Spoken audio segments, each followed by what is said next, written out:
बाबा साहेब के ऊपर जो हमला है, हमारे पूरे भारत के ऊपर हमला है और संविधान के ऊपर जो हमला है। हुआ क्या है, एक दादा की घटना है वहाँ पे महाराष्ट्र में। कुछ मनुवादी लोगों ने घुस के, वैसे उन लोगों का अभी तक मालूम नहीं चला है, उन लोगों ने घुस के वहाँ पे जो सीसीटीवी कैमरास थे बाबा साहेब के घर के, वो तोड़ दिए हैं। उसके बाद वहाँ पे जो उनकी मूर्ति है वो तोड़ दी गई है, जो बहुत ही शर्मनाक है। एक तरीके से कह लें कि हम बाबा साहेब का नहीं, हमारे संविधान पे हमला है। हमारे संविधान को इन्होंने तोड़ने की कोशिश की है। तो अभी तक खैर वो पकड़े नहीं गए हैं, अभी तक वो जो लोग हैं वो पकड़े नहीं गए हैं, और पता नहीं कब पकड़े जाएंगे कब नहीं पकड़े जाएंगे। इसके ऊपर कुछ अभी तक शायद हमारी सरकारें सोचने में या फिर उनको पकड़वाने में नाकाम है थोड़ी सी। बात करते हैं यहाँ पे कि आखिर ये सब हो क्यों रहा है, और इनफैक्ट 6 सालों से ही क्यों होने लगा है। तो मैं ये बोलना चाहूँगी कि जो 6 सालों से हमारा मतलब एक तरीके से नया रूप ले लिया है एक राजनीति ने, कि जो 6 साल में जो राजनीति है जो उसने नया रूप ले लिया है, एकदम से वो नए रूप में उभरी है। तो एक राजनीति थी जो इन्होंने 70 साल में बोला, 70 साल। वैसे जो ये 6 साल की सरकार है वो 70 साल के एक बारी बीच में भी आई है, अटल बिहारी वाजपेयी की, पर उनमें शायद ऐसा कुछ नहीं था। पर ये जो हमारे कुछ नमूने पैदा हुए हैं वो इसी सरकार में आके पैदा हुए हैं, बीजेपी सरकार में। तो इस सरकार का जो सीधा सीधा हमला है वो हमला है कि क्योंकि ये खुद अल्पसंख्यक है, क्योंकि हम सबको पता है कि भारत में एक्चुअल में अल्पसंख्यक कौन है। जिनको ये अल्पसंख्यक कहते हैं वो अल्पसंख्यक नहीं है, अल्पसंख्यक के खुद लोग हैं। तो इसलिए जो बड़ी ताकतें हैं उनको तोड़ने की कोशिश की जाती है हमेशा से। जो हमारे यहाँ बाबा साहेब पर हमला हो या फिर मतलब किसी भी कास्ट पे, रिलीजन पे जो ये हमला करते हैं, तो ये पता है, देखिए हमला हमेशा उन्हीं चीज़ों पे होता है जिनसे आप डरते हैं, जिनको आप साबित करना चाहते हैं कि आप कमज़ोर हैं।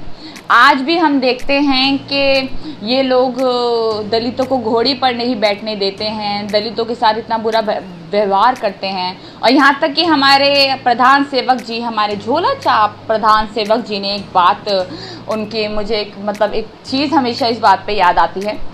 उन्होंने 5 दलितों के पैर धोए थे, उनको साफ किया था। तो और ये सोचिए कि आप उनकी मानसिकता, उस टाइम भी उन्होंने वहाँ पे 5 दलितों को नहीं बैठाया था, और वहाँ पर जाकर ये लोग घर में, इनके ऐसे बड़े नेता जो हैं घरों में जाकर दलितों के अगर ऐसा करते हैं, खाना खाते हैं, तो मेरे ख्याल से इन लोगों को शर्म आनी चाहिए। मैं आपको बताना चाहूँगी कि ये जो दलित आप करते हैं, तो मैं भी दलित ही हूँ। तो ये जो अपने दिमाग से, अपना सड़ा हुआ दिमाग जो है, आप ये लाने की जो कोशिश करते हैं कि दलित ऐसे हैं वैसे हैं, तो हम आपको बताना चाहेंगे कि आप हमारी टक्कर तक ना हैं, ना कभी आप पाएंगे। तो अपनी ज़रा चोंच ये जो बंद रखें, और ये जो दलितों के घर में आपकी औकात नहीं है खाना खाने की, तो अपने घर के पैर ज़रा हमारे घरों से बाहर रखें। और कृपया करके आप सब लोग जो सही में इस संविधान को मानने वाले हैं, इस भारत के गंदी राजनीति में नहीं, एक अच्छी राजनीति को मानने वाले हैं, एक उस इंसान का साथ नहीं देते हैं जो अपनी बीवी को छोड़कर आ गया है, जो उसको पता ही नहीं है बीवी बच्चों का दर्द, हमारे देश का दर्द, या फिर किसी भी का। आप दलितों की लड़कियों के साथ जो ये करते हैं, बेटी बचाओ बेटी पढ़ाओ जैसे हमारी सरकारों ने अभियान चलाए हैं भलाई, पर हुआ क्या है, इनके खुद के ही लोग दलितों की लड़कियों के साथ क्या क्या करते हैं हमें पता है। तो गांव में जो ये प्रथा चला रखी है, मैं आपको बताती हूँ कि जो आज भी हमारा पूरा जो पार्ट है गांव का, जो हमारा विलेजर्स जो लोग हैं, उनमें हम ये देखते हैं कि लोग कम पढ़े लिखे हैं तो उनको दबाने की कोशिश की जाती है। पर मुझे लगता है कि जो संविधान है हमारी सबसे बड़ी ताकत है, और हमें गर्व है कि हमारा संविधान जिसने लिखा, आपकी जो पुरुषे हैं, कई पुरुषे कभी भी उस इंसान तक, क्या उसके पैरों तक भी कभी नहीं पहुंच सकते। तो अपने आप को इतना मजबूत बनाएं, सभी लोग, सभी मेरे दलितवासी लोग जितने भी हैं, या मुस्लिम लोग जिनको भी अल्पसंख्यक कहते हैं, अपने आप को इतना मजबूत बनाकर आगे बढ़ें कि इन लोगों की ये हाथ जोड़कर हमारे पास आए और हम इनको अपने पास आने से मना कर दे कि दूर हटिए हमसे। आज हमने अपने आप को कमजोर बनाया है। आज वो लोग कमजोर हमें खुद नहीं बना रहे हैं, आज हम कमजोर खुद बन गए हैं। अपने आप को दलित दलित दलित कहते हुए शर्म आते हैं हम लोगों को। अपने आप को गर्व से कहिए भाई हम दलित हैं, गर्व से कहिए, सीना चौड़ा करके कहिए। वो जो 56 इंच का सीना करके कहते हैं ना, उनका तो कुछ है भी नहीं, 5.5 mm का भी नहीं है शायद। तो अपने आप को, पर आपका है, आप सही में हैं, क्योंकि संविधान जिसने लिखा वो कौन थे वो हमें मालूम है। आज भले ही सब ये चिल्ला लें कि भाई हम तो ऊंची जात है, हम ये हैं, हम वो हैं, भले ही आज अगर जातिवाद खत्म हो जाए ना, तो इनके जितने भी पैसे, जितने भी कमा रहे हैं ना बैठकर, जितने भी धंधे इनके चल रहे हैं, सब 2 मिनट नहीं लगेंगे खत्म होते हुए, 2 मिनट। और मुझे शर्म है कि जिसके नाम पर ये लोगों को मारते हैं, उसी के नाम पर पैसे मांगते हैं और फिर वहीं पर जाकर कहते हैं हम उस जात से हैं, हम उस धर्म से हैं। तो जनाब, पहले एक बात याद रखें कि हम जितने भी लोग हैं वो सब इंसान हैं, हमारे अंदर खून है। आज प्लाज्मा डोनेट की अगर बात होगी तो यहाँ पर हम देखकर नहीं लेंगे कि किस जाति का था, किस धर्म का था। आज एकदम से प्लाज्मा ले लिया जाएगा और डॉक्टर्स नहीं बताते कि खून किसका है किसका नहीं है जो चढ़ाया जाता है। तो मेरे ख्याल से हम ना किसी धर्म से है पहले, ना किसी जाति से है, हम सबसे पहले इंसान हैं, सबसे पहले। उसके बाद हमें बांट दिया गया है जातियों में, और अगर बांट दिया गया है तो हम भुगत भी रहे हैं सब, ठीक है, हमें पता है। अगर आपको पता है कि आप इस जाति में हैं, इस कास्ट में हैं, तो अपने आप को कभी भी शर्माइए मत उससे कहने से, गर्व से कहिए कि हाँ भाई हम हैं, और उससे आगे बढ़िए। जो लोग आज इनके लोग हमारे घरों में नौकरियां करते हैं यार, आप क्यों शर्मा रहे हैं अपनी जात बताने से? क्यों बोलते हैं अपने आप को? क्या कर दिया है उन लोगों ने ऐसा जो आप उनकी कास्ट अपने पीछे लगाकर घूमते हैं? नहीं, मैं आपको आज यही बताने आई हूं, क्योंकि ये पूरा संगठन जो है पूरा इन्हीं चीज से चल रहा है, जो बहुजन संगठन का तो जो भी लोग इससे जुड़े हैं, कृपया करके अपने आप को मजबूत बनाकर ऐसे आगे बढ़ना है कि इन लोगों को हम अपने घरों में ना घुसने दें, इन लोगों को हम अपने घरों में घुसने से मना कर दें। हमारे प्रधानमंत्री जी जो आज दिखा रहे हैं 5 लोगों के पैर धोकर, जो इस संबित पात्रा हाथ से खाना खा रहा है दलितों के, हम ये इनको बताना चाहते हैं कि हम आपके सड़े हुए हाथों से खाना नहीं खाएंगे। आप मजबूर हैं अपनी राजनीति के लिए कि आपको हमारे घर पे आकर मीडिया में दिखाना पड़ रहा है। हमें अपने ऊपर गर्व होना चाहिए कि इन लोगों को हमारी ज़रूरत है। हमें इन लोगों की कभी ज़रूरत नहीं पड़ी, ना हमें इन लोगों की ज़रूरत पड़ेगी।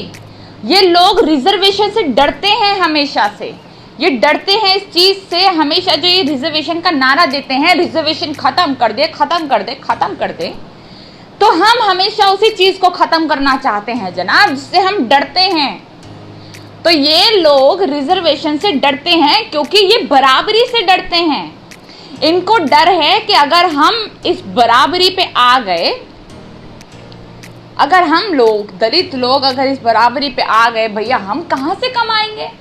हमारा तो रोजगार बंद हो जाएगा। जो हम आज धंधा कर रहे हैं अपना, जो हम आज गलियों में जाकर पैसे मांगते हैं घंटियां बजाकर, वो खत्म हो जाएगा। तो कहाँ से आएगा पैसा? तो ये लोग उससे डरते हैं।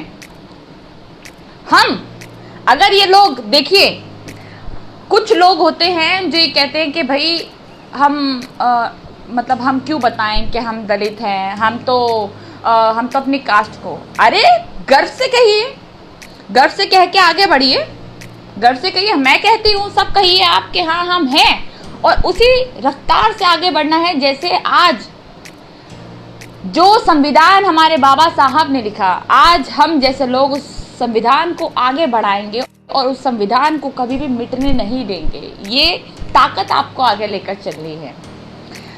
तो ये जो शर्मनाक हरकत इन्होंने की है कुछ मनोवादियों ने, तो आज हमें पता है कि जनाब आप हम लोगों से डरते हैं, तभी आपने ऐसा किया। तो आपको एक शेर बनकर, शेरनी बनकर, हमारी दलित समाज की लड़कियां देखिए आज इतना आगे बढ़ रही हैं, तो उसी तरह से आगे बढ़ना है और एक दिन इनको बता देना है कि अल्पसंख्यक असलियत में आप हैं, जो 3-4% बैठकर हमें अल्पसंख्यक बताते हैं या मुस्लिम्स को अल्पसंख्यक बताते हैं। जरा अपने कान खोल कर ये सुन लीजिए कि अल्पसंख्यक आप हैं, हम नहीं हैं अल्पसंख्यक, न ही मुस्लिम अल्पसंख्यक हैं।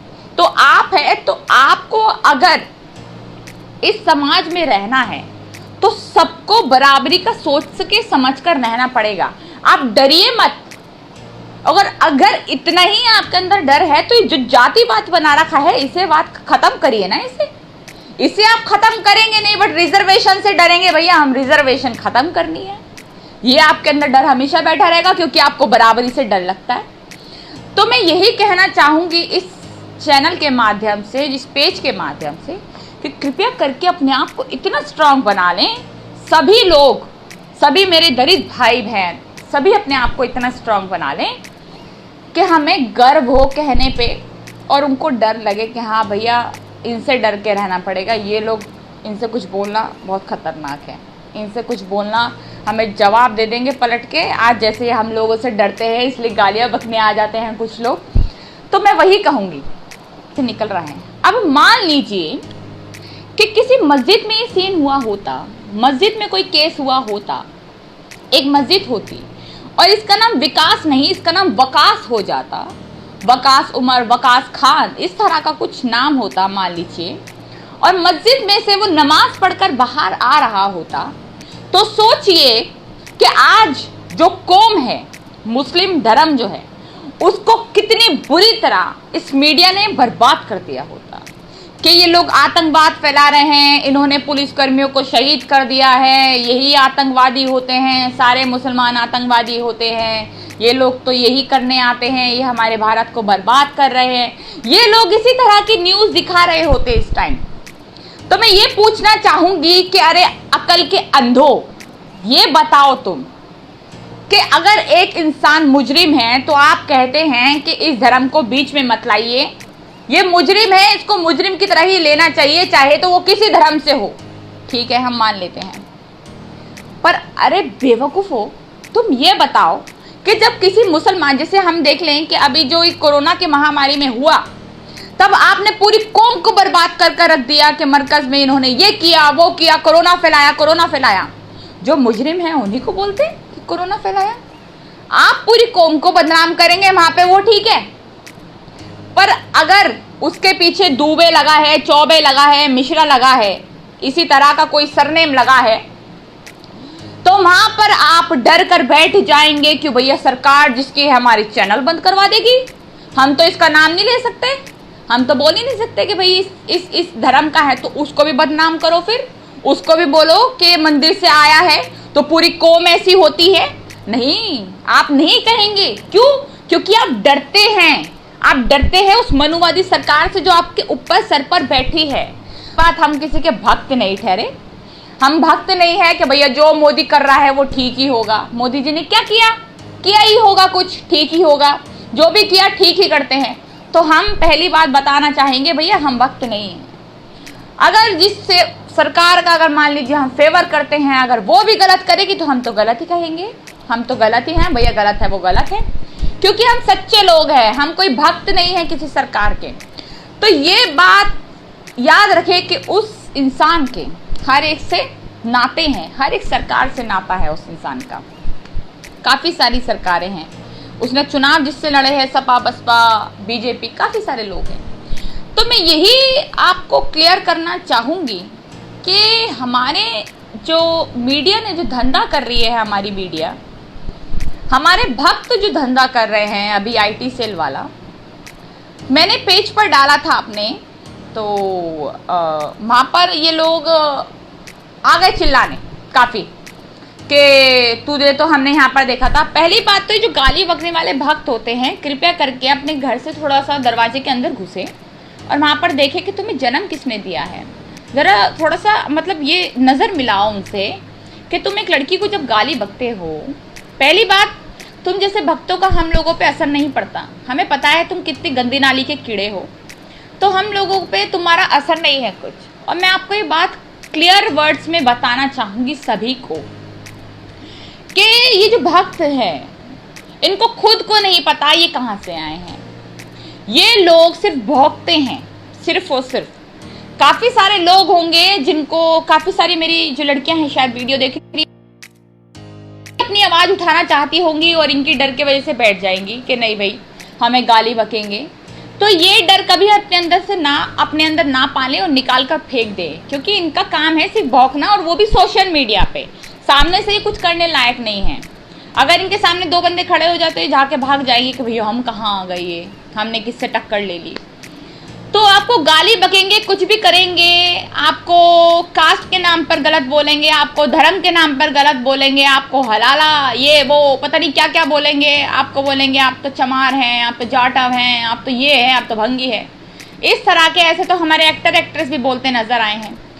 तो मैं आपको बताना चाहूँगी कि आज जाटव हो, वाल्मीकि हो, मुस्लिम हो, कोई भी हो, जिनको आप कहते हैं अल्पसंख्यक, ये 2-3% अपने आप को जो बांध के बैठे हैं देश का राजा, और राजा जो हमें अल्पसंख्यक बोलते हैं, जरा अपने कान खोल कर सुन लीजिए कि जो संविधान जिसके ऊपर चल रहे हैं ना आप, और जिसके सबसे बड़ी बात, जिसके नाम पर आप चिल्लाते हैं आज, जिसके नाम पर ही मोदी सरकार पूरी टक्कर लेती है राम मंदिर के नाम पर, वो भी हमारे संविधान की वजह से ही है।